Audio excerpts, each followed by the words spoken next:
Teken kamu majunya adalah Pak Prabowo Subianto. Nanti so Prabowo yang minggu. Halo, Dek Fad, Wakil Muzalim. Beknya Prabowo nyan so ba umi-umi yang na di hadapan Rona. Karena kalau umi-umi yang ada di hadapan Dek Fad jelas-jelas siapa Prabowo itu. Nah, agaknya adalah seorang presiden. Itu so.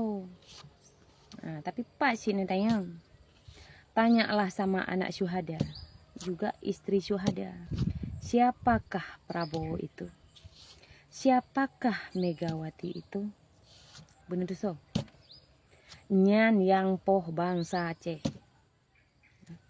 Yang poh ayah lu, yang poh.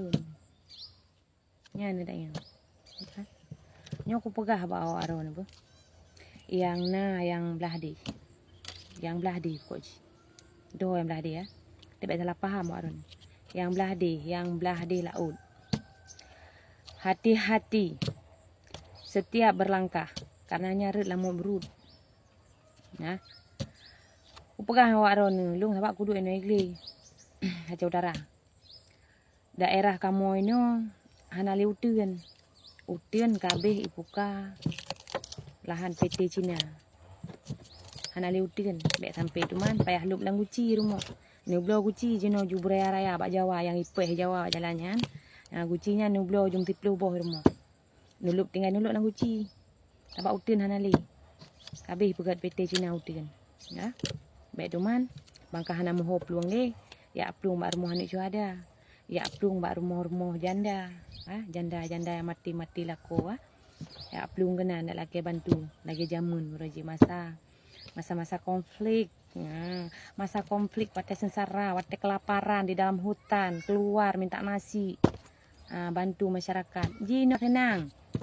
Anak syuhada tak itu really. Mau pegah waron bu. Nyan na ya lagi thagam ji pegah. Yang waron ni menyahanan pilih urung belah di. Ico ikliang menaik kah? Nyan butoynya nanti tro awaknya nyan. Ngan motorio murtuh boh motorio. Tro meribe bohan tro. Tinggal thagai itu buat awaron lagi itu buat lagi kliang itu buat mana? Lagi nyan bak aku.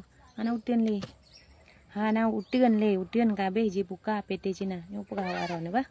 Nang lagi mentang ya ni enggak tro oi mah. Napah li yo.